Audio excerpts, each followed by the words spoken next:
नमस्ते, नमस्कार, प्रणाम। 10 दिन 10 कहानियों के छठे दिन में आपका बहुत बहुत स्वागत है। अब पिछले दिन की कहानी में दूत सुग्रीव देवी के द्वारा मना किए जाने पर गुस्से से वापस शुंभ के पास चला गया और उसने जाकर के पूरी बात बताई कि कैसे उन्होंने प्रतिज्ञा का बहाना देकर के मना कर दिया आने से। अब शुंभ को आ गया गुस्सा।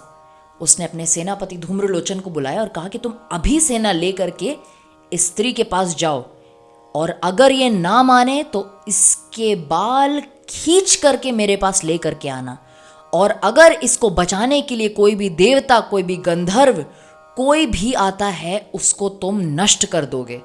तो धूम्रलोचन 60,000 की असुर सेना लेकर के सीधे गिरिराज हिमालय चल पड़ा।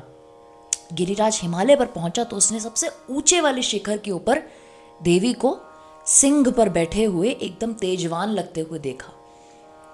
उसने सीधे पूछा उनसे कि आपको मेरे स्वामी शुंभ ने बुलाया है, चलेंगी कि आपको मैं बलपूर्वक ले चलूं? तो देवी अंबिका, जो कि पार्वती के कोशों से निकली थी, उन्होंने बोला कि अब देखिए, आप 60,000 की सेना लेकर के आए हैं, अगर आप मुझे बलपूर्वक ले भी जाएंगे तो मैं क्या ही कर लूंगी।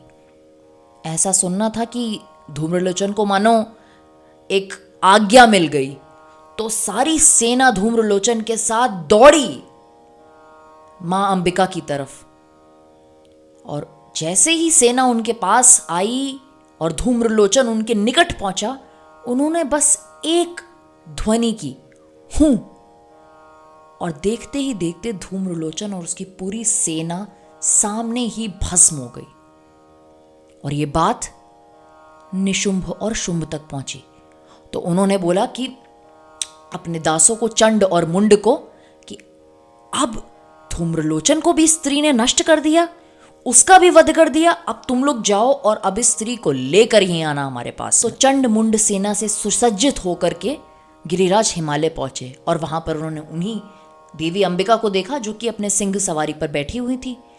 कुछ अपनी तलवार तानने लग गए असुर, कुछ तेज तेज दौड़ने लग गए देवी की तरफ, कुछ एकदम निकट ही पहुंच गए देवी के। देवी जो मंद मंद मुस्कुरा रही थी, जैसे ही असुर उनके पास आना शुरू हुए, उनके चेहरे पर परिवर्तन होने लग गया। असुरों के निकट पहुंचते ही देवी का स्वरूप परिवर्तित होने लग गया। उनकी भौहें टेढ़ी हो गई, उनका पूरा शरीर श्याम रंग का हो गया, उनकी शरीर की त्वचा एकदम सूख गई, इतनी की हड्डियां दिखने लग गई, उनके गले में नर और मुंडों की माला आ गई, उनकी आंखें अंदर धस गई और एकदम लाल हो गई। देवी अंबिका देवी काली या कलिका देवी में परिवर्तित हो गई और चंड मुंड की सेना से एकदम भिड़ गई, और ऐसा भिड़ी कि सारे असुरों को एक एक करके अपने तलवार से, अपने खड्ग से, अपने चक्र से मारने लगी, उनको चीरने लगी और चीर करके उनका भक्षण करने लगी, उनको खाने लग गई। अब तक की असुरों की सारी लड़ाइयों में से देवी काली की जो लड़ाई थी वो सबसे भयावह थी। असुरों को लेकर उनको दांतों से चीरना, उनको तलवार से मारना और फिर उनका भक्षण करना। कुछ असुरों को उन्होंने तलवार से काटा, कुछ को उन्होंने अपने खड्ग से मारा, कुछ को उन्होंने अपनी छाती से धक्का मारकर गिरा दिया, और इन सारे रथों में आए असुरों को, घोड़ों को, सबको वो अपने दांतों के बीच में पीसने लग गई। काली के इस स्वरूप को देख करके ऐसा लगता है कि माँ काली जैसे कि कालचक्र हो, जो कि समय का पहिया होता है, जो कि किसी भी इंसान को छोड़ता नहीं है, सबको नष्ट कर देता है समय के अंत में। उसी तरह से काली माँ भी समय जैसे सबको नष्ट कर देता है, उस तरह से दैत्यों को, उनके रथों को, उनके घोड़ों को, उनके हाथियों को अपने दांतों के बीच में एकदम नष्ट कर रही थी, धूल में मिला रही थी। चंड मुंड ने देवी पर बाणों की वर्षा करना शुरू कर दिया, बाणों के साथ चक्रों की वर्षा करना शुरू कर दिया, और वे चक्र देवी के खुले हुए मुंह में ऐसे जा रहे थे और ऐसे गायब हो रहे थे मानो कि सूर्य की किरणें मेघों के पीछे जैसे ओझल हो जाती हैं। और अंततः जब उनकी किसी भी चक्र का कोई भी असर नहीं हुआ, चंड भागता हुआ देवी के पास तलवार लेकर के दौड़ा और देवी ने अपनी तलवार खींची और उसके केश पकड़ करके उसके सर को धड़ से अलग कर दिया। मुंड भी दौड़ा चंड को बचाने के लिए और उसका भी वही अंत हुआ। देवी ने जोर से अट्टहास किया और चंड का सर लेकर के देवी अंबिका के पास गई और बोली कि ये आपकी भेंट है। और उन्होंने देवी अंबिका से कहा कि चंड और मुंड और धूम्रलोचन को तो समाप्त कर दिया है, पर शुंभ निशुंभ को अब मारना आपके ऊपर है। माँ काली ने क्योंकि चंड और मुंड का वध किया तो उनको संसार में चामुंडा के नाम से भी जाना जाता है। अब सबसे पहला वध जो माँ अंबिका ने किया वो था धूम्रलोचन का। धूम्रलोचन का अर्थ है आंखों का धुआं, या जो आंखों में धुआं झोंकता है। ये असुर दर्शाता है हमारे वैश्विक दृष्टिकोण को, हम अपने आसपास की दुनिया को कैसे देखते हैं। इसका बहुत ही प्रेजेंट कॉन्टेक्स्ट में एग्जाम्पल होगा कि जब हम एक टीनेजर होते हैं या हम बड़े हो रहे होते हैं या हम अपने आसपास की दुनिया को परसीव कर रहे होते हैं, देख रहे होते हैं, तो हम अक्सर बहुत प्रतिक्रियावादी होते हैं, हम बहुत रिएक्शनरी होते हैं कि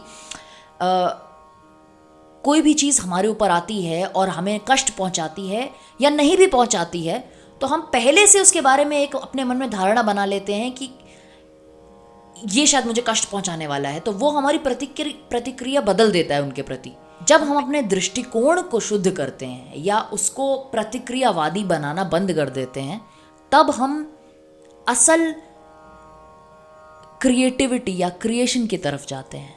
दूसरे राक्षस जो हैं उनका नाम है चंड और मुंड। इनके बड़े ही इंटरेस्टिंग मीनिंग है।